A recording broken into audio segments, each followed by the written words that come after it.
Lep pozdrav vsem skupaj in pa hvala za udeležbo na današnji novinarski konferenci, katere namen je predstavitev, širitev parlamentarne preiskovalne komisije, ki jo vodi poslanka Mojca Pašek Šetinc. Čez poletje je bilo dokazano tisto, kar smo v Slovenski demokratski stranki že dolga leta trdili,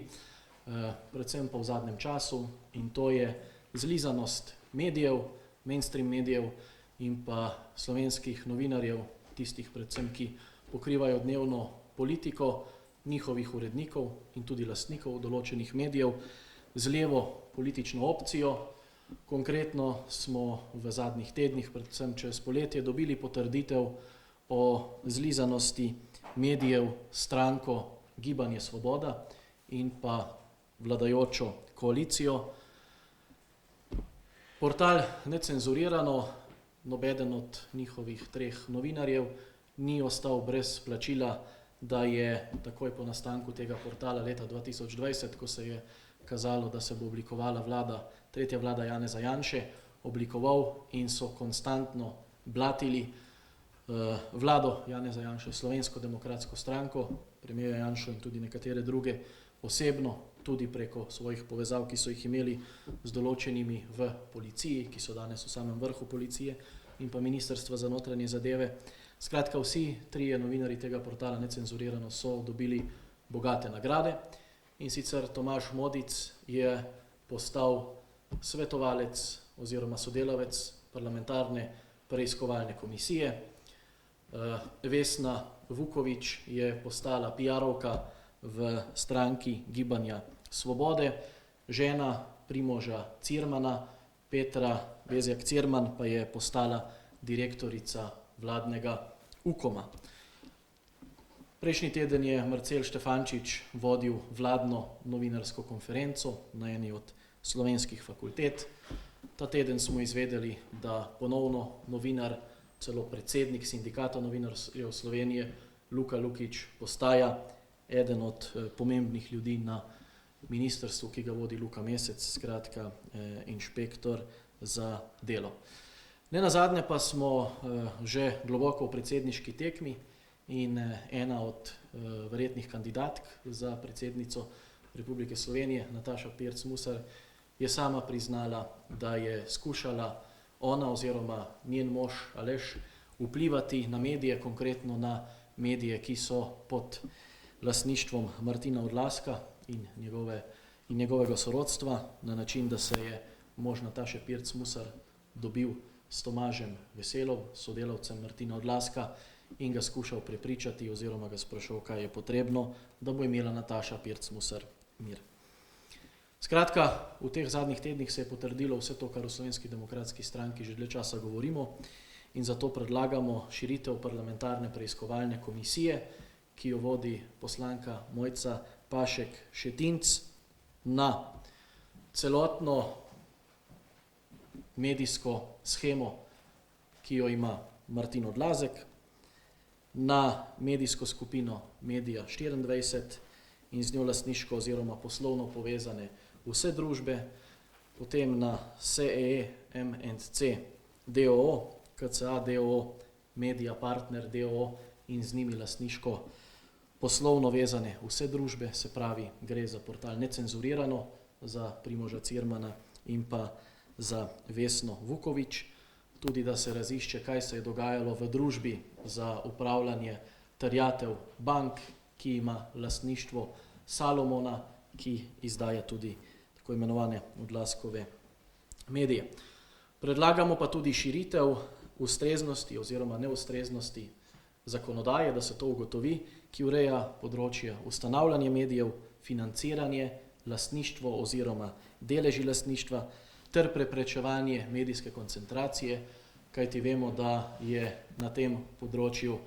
Martin Odlazek postal pravi medijski oligarh z vsemi mediji, ki jih ima. Prav tako se preiskava širi na podjetje Proplus oziroma Telekom Slovenije. Potrebno je ugotoviti morebito politično odgovornost posameznih nosilcev javnih funkcij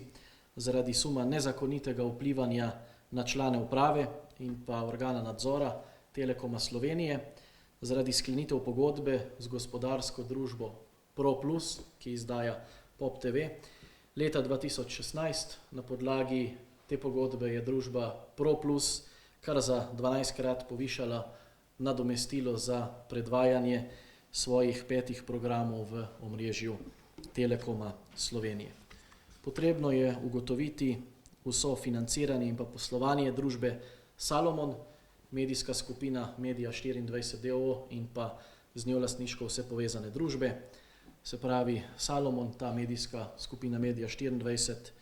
zbranih je več kot 60 različnih medijev, ki jih obvladuje Martin Odlazek, med dnevnimi časopisi, naprimer Svet 24,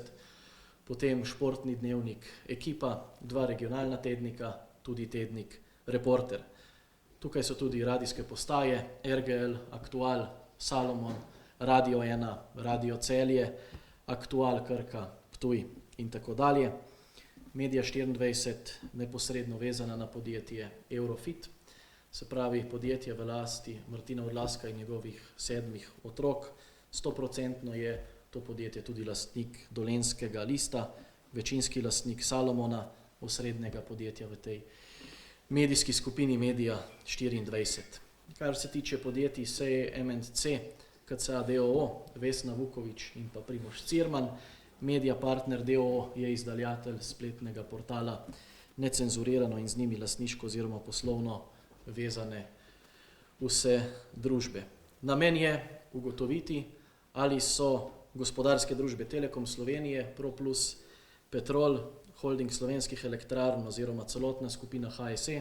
Slovenska energetska družba d.d., GEN-I, trgovanje in prodaja električne energije, kakorkoli z nakazili tem podjetjem vplivali na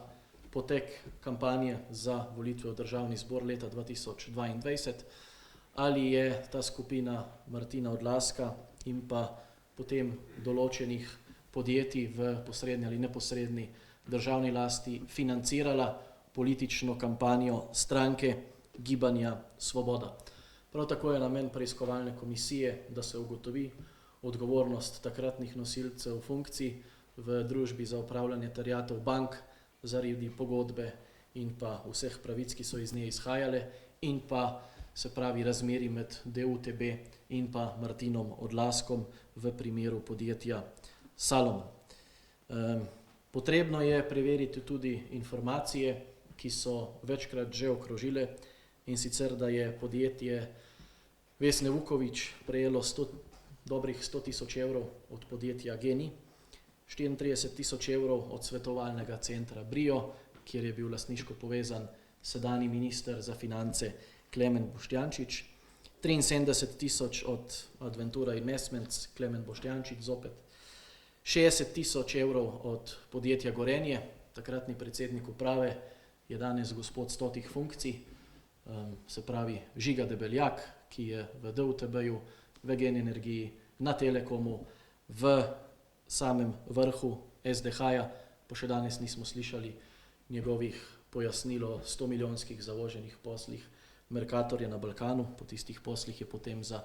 10 let izginil, sedaj pa se čudežno spet pojavlja povsod.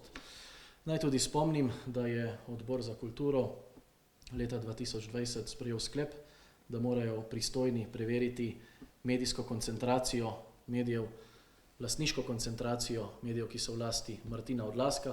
Nič se ni zgodilo v tem obdobju.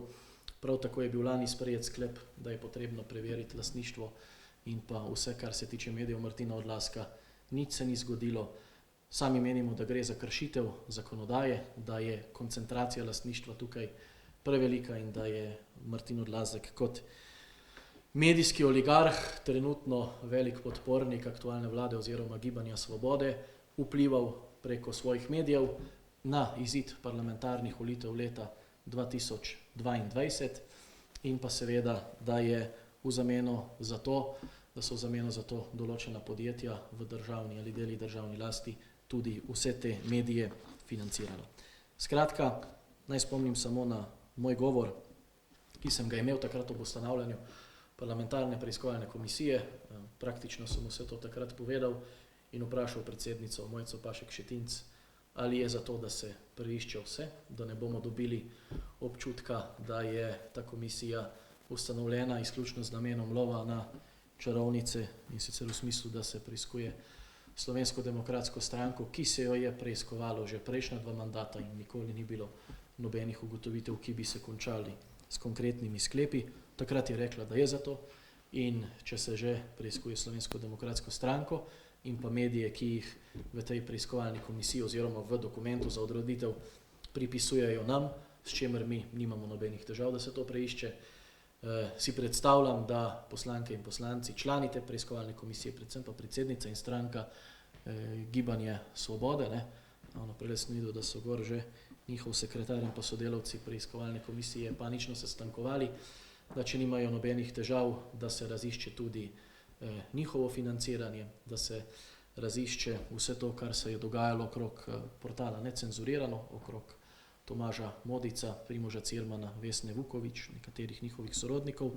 in pa seveda, da preverimo, kaj se dogaja v tej medijski mreži, ki jo obvladuje Martin Odlazek, kaj se je dogajalo takrat, ko je uprava Telekoma Slovenije podpisala transmisijsko pogodbo s podjetjem ProPlus, najdražje plačujejo, vsi drugi operaterji plačujejo ceneje, so pa prvi podpisali. In pa seveda, kaj se je dogajalo v družbi za upravljanje terjatev bank, ali je prišlo do oškodovanja državnega premoženja glede na poslovanje družbe Salomon. Jaz verjamem, da širitev preiskovalne ne bi smela biti problem, če nič ne skrivajo, če se je Gibanje Svoboda zakonito financirala, če so zakonito financirali svojo kampanjo za državnozborske volitve 2022, potem bodo to širitev preiskovalne komisije tudi podprli. Toliko bilo z moje strani, zdaj pa, če so kakšne vprašanja, sem pa tudi na voljo za odgovore. A ste v tej širitvi mogoče že vseeno z ostalimi poslanskimi skupinami se kaj usklajevali?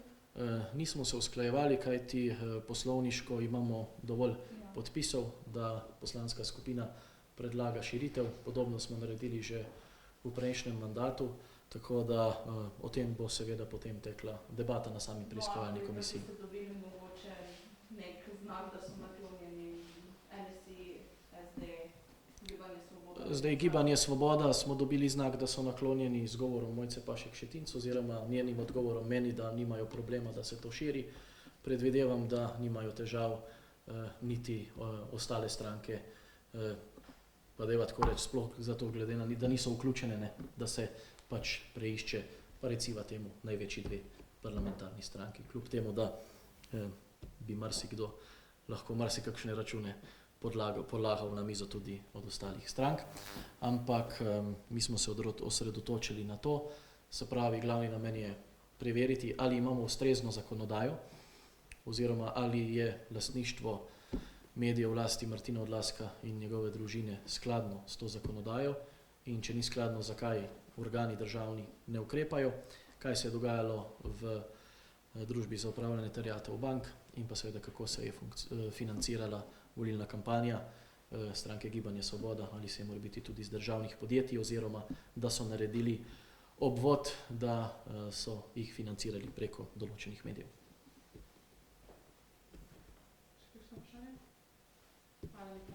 Hvala, lep dan želim.